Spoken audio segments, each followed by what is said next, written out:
Ako si Eman Casal, 20 years old, European technician dito sa Euroworks. Mostly specialized ako sa mechanical under chassis.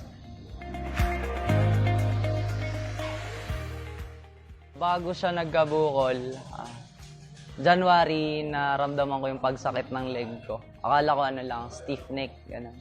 So hindi ko siya masyadong pinansin. Nag-take lang ako ng mga painkiller, kagaya ng mga gamot. Tapos, after nun, February, naramdaman ko na sobrang sakit na, kumikirot na yung leg ko. Tapos, hindi na rin ako makakain ng maayos kasi hindi ko na maibuka yung bibig ko. Tapos, nung March 15, doon na ako tinubuan ng bukol. Pero during February, nagpapa-check up na ako sa doktor. After ng CBC ko, nagpa-blood test ako, sabi ng doktor is more on bacterial lang daw. Ayun lang yung sabi ng doktor. So, nag-take ako ng antibiotics for 1 week. Tapos, after ng 1 week, patapos ko siyang inumin, dun nag-umpisa yung bukol na tumubo. Tapos, bale, nagpa-second opinion ako sa ibang doktor. Ganon din yung nangyari. Niresetahan din ako ng antibiotic for 1 week. Yung mas malakas-lakas na antibiotic. Tapos, after 1 week, ganun pa rin yung nangyari. Mas lalong lumaki yung bukol.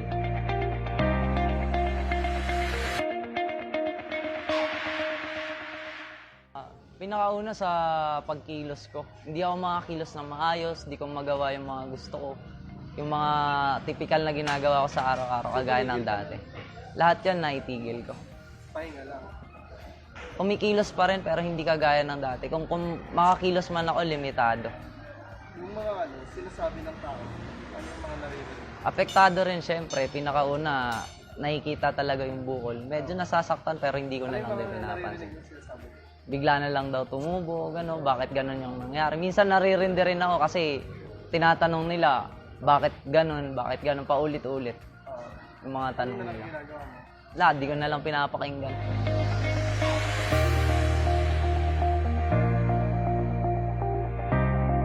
Worst scenario, yung paglalabas ako, di talaga mapigilan na hindi ako titigan mula ulo hanggang paa.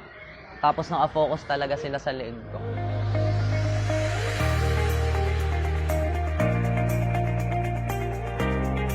Siyempre, sa doktor muna ako. Tapos, na-recommend din sa akin ng tita ko na mag-try ako sa herbal medicines. Nag-try ako sa ibang herbal medicines pero wala pa ring pagbabago.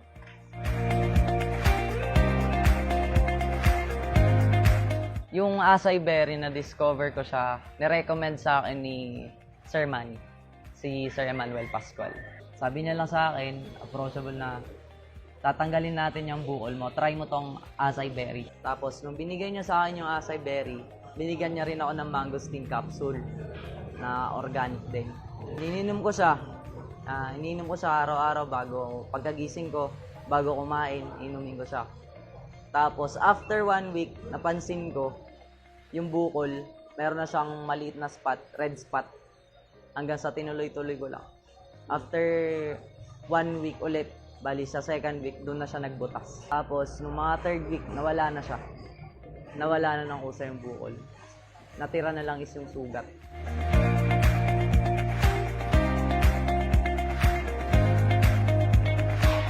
Sa acai berry naman, saka sa mangosteen capsule, mas lalo akong naging energetic. Yung feeling na hindi ako napapagod.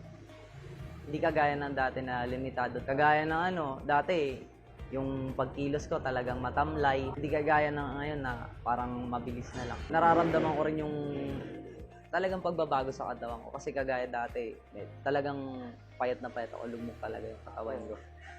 Nung uminom na ako nun, doon nag-umpisa, nag-improve lalo yung katawan ko.